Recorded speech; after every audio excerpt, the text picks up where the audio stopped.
I'd now like to invite Nitika Parmar, who got her PhD at UCLA. She's now at California State University, and her particular speciality is cancer biology. And the title of her paper is DNA and Consciousness. Please, Nitika.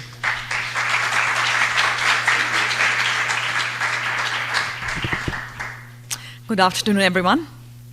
And first of all, I'd like to thank the organizers for accepting my abstract and allowing me to present. This is a wonderful August gathering, and I'm going to load you with a lot of molecular information here. So please be ready for it, but I'll end it on a sweet note, which you'll be very familiar with. So please bear with me for all the technical jargon that I'm about to use here. It'll be very simple. It'll really not be too technical for you. So the title of my talk is DNA and Consciousness. How many of you have heard of the word DNA? Okay, I'm looking for those who have never heard of it, because that's going to be a problem. All right, so before I present my talk, there are certain disclaimers I'd like to make, because I am formally not trained in the areas of psychology and consciousness. I'm a hardcore molecular biologist, and I do not conduct any research on consciousness. In fact, all the researchers here were absolutely brilliant. I'd love to learn a little bit more from them. And secondly, this presentation is very informational in nature, and the facts are already known, so what's so new about it? What I've done is I've analyzed these facts with a magnifying glass, and I've teased out some of the findings I've discovered, and that's what I'm going to present to you. So the outline of my talk is fairly simple. I will give you a brief introduction about DNA, exactly what DNA is, talking about properties, and then touching a little bit on the central dogma of molecular biology. And finally, I'll get to the crux of my talk, which is DNA conscious? Does it have free will? And so forth. And finally, is our genetic code predetermined? Is it destined? Are we destined for certain things to be done, or can we change our destiny? And finally, we'll talk on the Vedic concept of consciousness, which is very interesting. So the DNA, as we all know, is regarded as the blueprint of life. And DNA is present in each one of our 23 pairs of chromosomes. So on the left slide shows you a fantastic graphic that every student is expected to know today. That is the double helical structure of DNA, which is basically what we are made up of. And the second panel shows you a karyotype, which is basically a blood cell which is taken, and the cell is lysed, which is broken, and the chromosomes are smeared on a glass slide. And typically, this is what the doctors do if they want to find out that a baby is destined to have a genetic disease and so forth. So all these chromosomes are actually loaded with DNA. So DNA is a very, very important molecule in the body. So the word DNA stands for deoxyribonucleic acid. It is the one of the two kinds of nucleic acids. The first is DNA and the second is RNA. And of course, it's the blueprint of life. The DNA was first identified in 1860s by the Swiss chemist Miescher, and then later Chargaff and Levin revealed the structure through its primary chemical components in the 1940s. Of course, the Nobel Prize was eventually given to Watson and Crick, who actually solved the DNA structure in 1953. But the information that they received from the study of Franklin and Wilkins was absolutely instrumental for them to devise the double helical structure of DNA. So DNA is astounding. I'm going to leave you with these numerical facts which are absolutely astounding. I've been studying DNA for 25 years, and when I see these numbers, it's absolutely amazing how wonderful nature can be. Just to give you a little bit of facts here. The human genome is composed of 3.2 billion base pairs, and we have 2 copies of each of our chromosomes. So we are carrying 6.4 billion base pairs of DNA within us. Every human cell has DNA except the mature red blood cell and certain quantified cells of the nails and the hair and so forth. Pretty much every cell has DNA. Humans share 95% of DNA with primates, monkeys, and gorillas, and astoundingly, 50% with bananas. Yes. And what's interesting to me as a molecular biologist is 99.9% of all of us in this room are identical. It's the 0.1% difference which makes us all extremely unique, which is very challenging to grasp. And the DNA is huge, but only 1 to 3% of the total DNA codes for proteins. So what's the remaining 97% doing?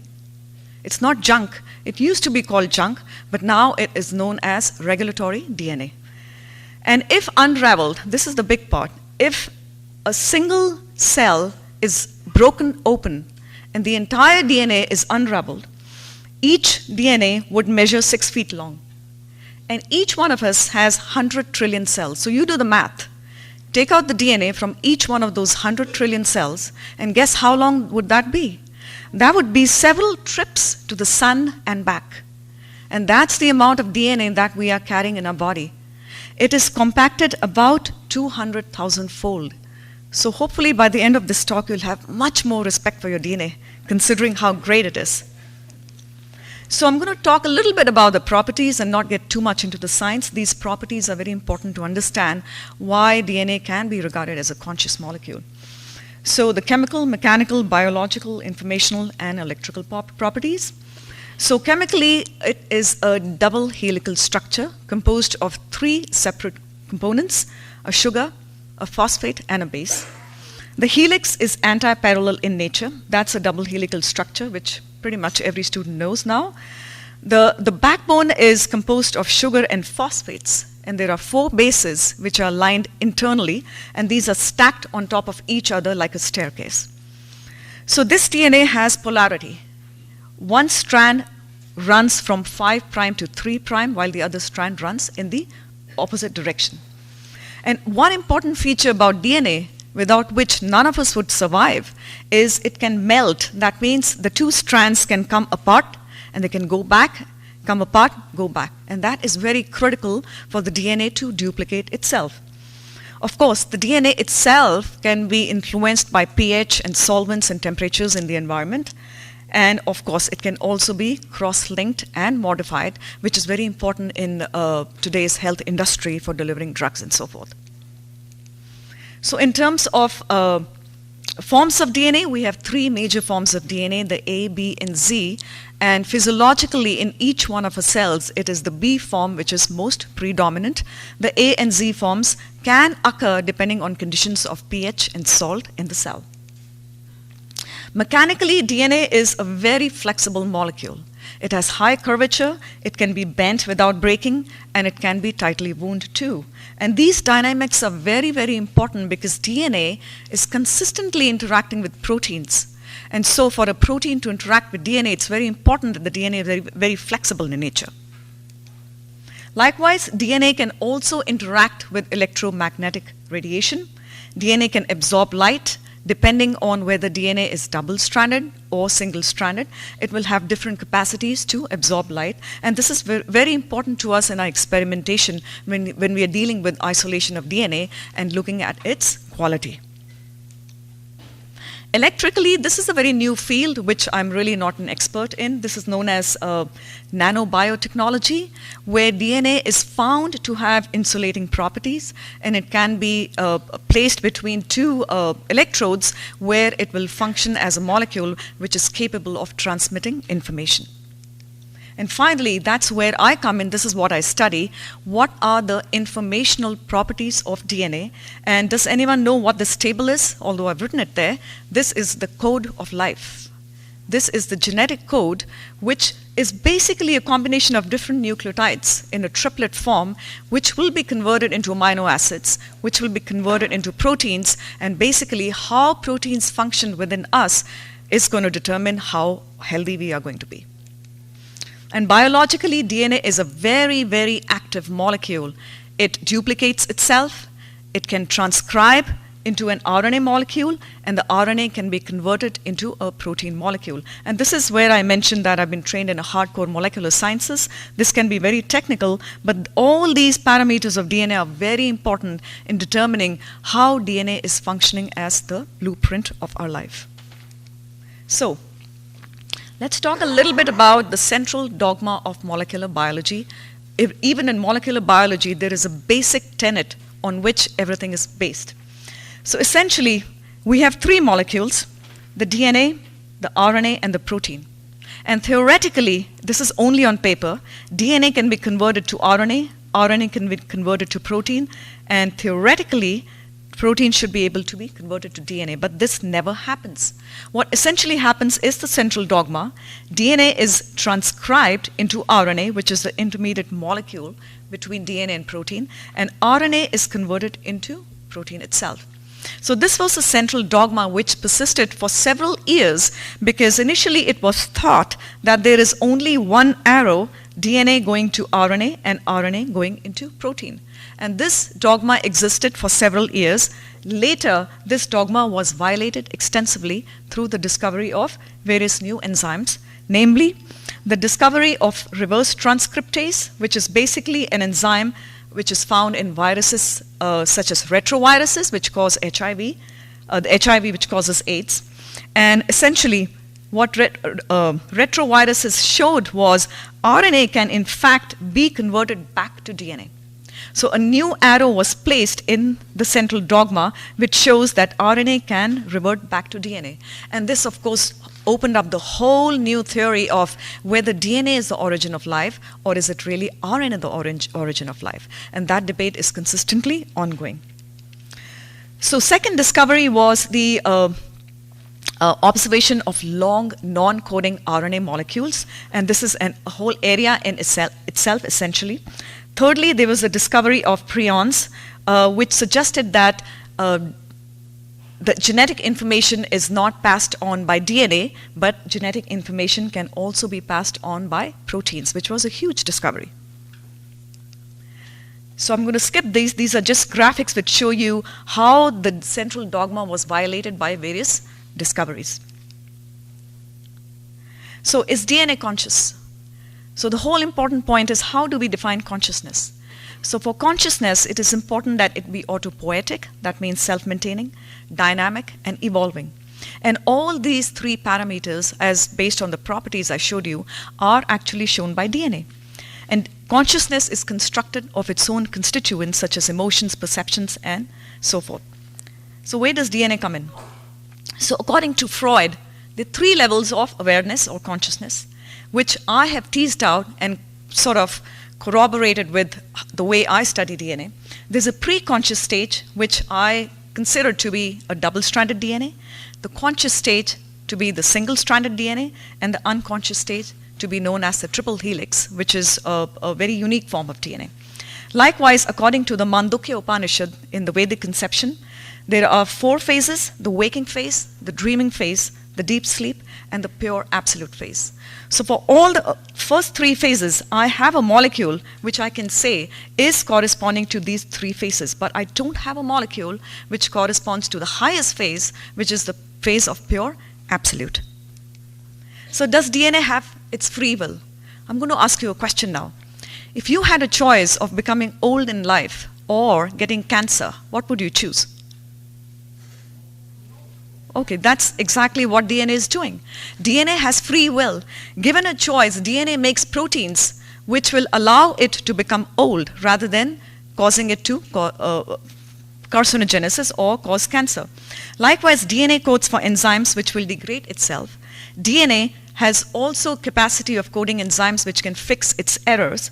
And finally, DNA can also encode an enzyme which was just touched upon by Venugopal, which says that DNA has a problem of, it's known as the end replication problem, but DNA makes enzymes which will actually prevent that problem from occurring, but unfortunately the enzyme that causes it loses its activity over a period of time. So DNA has a capacity to eradicate itself, so it does have free will. DNA has a capacity through proteins to chew itself up, so it does have free will. DNA can also correct its own aberrations, so it does have free will. And finally, DNA can also impact how the cells divide, how the cells age, and so forth, so it does have a lot of free will. And of course, DNA is a very malleable molecule, which is very important for it to have a free will. So is DNA conscious? The important point is our consciousness can be changed. So if consciousness is dictated by the DNA code, can the code be influenced to impact our consciousness? That is a big question. So output of the code, although the code itself cannot be changed, but the output can be changed. So when I say output, that means mutations in the DNA, either through exposure through cigarette smoke or ultraviolet radiation and so forth, or what we call epigenetics, which means modifying the DNA without really modifying its sequence, which can actually change our behavior, which I'm going to show you right towards the end if time permits. And this field, which causes change in the DNA, how the DNA is decorated without changing the actual sequence, is known as epigenetics, and this has gained tremendous impetus in today's molecular world because it reflects how our environment can really impact how we think, how we perceive, how we respond, and so forth. So I'm going to skip these two slides essentially, and towards the end I'll just like to mention that our DNA is extremely complex. We share our DNA with lots of organisms, and we are extremely complex in our consciousness, but there are other organisms who have much more number of genes than us, but essentially they are not at the same level of consciousness like us. And then we have a whole series of another organisms, if we can call them organisms, known as viruses to contend with. Now, towards the end, I'm going to give you a little bit of a Vedic concept of consciousness, where consciousness can be influenced by internal factors, such as karmic reactions, or external factors, which could be very large in number. So internal factors are the previous conceptions of life, which are basically the material modes of nature. So the question is there any evidence of genes here? Are genes going to influence our how our consciousness is dictated? The answer is, I don't know. That's something that has to be done more. Secondly, the external factors which influence consciousness, this is what we call the 4 S's. Sadhana, which is prayer. Sadachar, which is our behavior. Sangha, which is our association. And finally, Seva, which is a service. These are external factors which are influencing our consciousness. So according to the Vedic concept of consciousness, the soul, the consciousness is actually the symptom of the soul. And how big is the soul? Srila Prabhupada's right, the soul is 1/10,000th part of the tip of the human hair. And I did some calculations here to find out that the average size of the hair tip is about 20 microns. And theoretically, the size of the soul is 2 nanometers. So if you do the math, the DNA helix comes out to be exactly the size of the soul, which is 2 nanometers. So I'm going to end with these last 4 or 5 slides. I'll try to make it quick. I've tried to compare the molecular concept with the Vedic concept, and this is where I found some very interesting sort of similarities here. According to the molecular concept, the primary progenitor is DNA. According to the Vedic concept, the primary progenitor is God, whom we call Krishna, the most attractive. According to molecular concept, the secondary progenitors are the 4 bases of DNA, A, T, G, and C. And according to Vedas, the secondary progenitors are the Chaturvyuha, Shankarshan, Anirudh, Pradyumna, and Vasudev. Likewise, the central dogma of molecular biology relies on the trinity of DNA, RNA, and protein. According to the Vedas, the trinity are Brahma, Vishnu, and Mahesh. Likewise, the prominent form of the nucleic acid, which is involved in the maintenance of everything in the cell, is the RNA molecule. The RNA is found in 3 primary forms, M, T, and R. If you look who is responsible for maintenance of the universe, that's Vishnu, who's present in 3 forms, Karano Dakshay Vishnu, Shiro Dakshay Vishnu, and Garbho Dakshay Vishnu. Finally, the energetic code is a triplet code. That's the genetic code. And likewise, when we talk about Krishna, his energies are 3, internal, external, and marginal. This is where the anomaly is. Right now, there are 22 different amino acids which make up the protein. And proteins are basically what drives the cells to live. According to the Sankhya philosophy, the material cosmos is made up of 24 elements. So if anyone is interested, there is a need to find out those 2 remaining amino acids. Finally, the genetic code is made up of 64 different codons. That means these 64 are basically going to determine what your amino acids are. And guess what? Krishna has 64 transcendental qualities. So I'm going to end here and leave it for you to judge for yourself. DNA is the blueprint of life. DNA is conscious. Does it have free will? That can be controversial. And finally, is it conscious? Can the DNA be changed as a result of diet, meditation, and prayer? Yes, there is extensive evidence that our external influence, which is prayer and meditation and mantra chanting, can actually impact our DNA and change its profile drastically for the good. So I will end here by showing you a cake here, how I really think of DNA as. DNA is basically the flour and the oil and the baking powder and the sugar which makes up the cake. And depending on how we decorate the cake, we can actually go towards better health or detrimental health. For instance, the fruits on the cake can be regarded as the prayers. The walnuts can be the impact of the meditation. The icing, which is just butter and sugar, very detrimental for diabetic patients, can be regarded as very unhealthy. And the candles, depending on how many we have on the cake, can be very detrimental for our internal health. With this, I'll end my talk. And please forgive me for going a little bit over time. Thank you so much.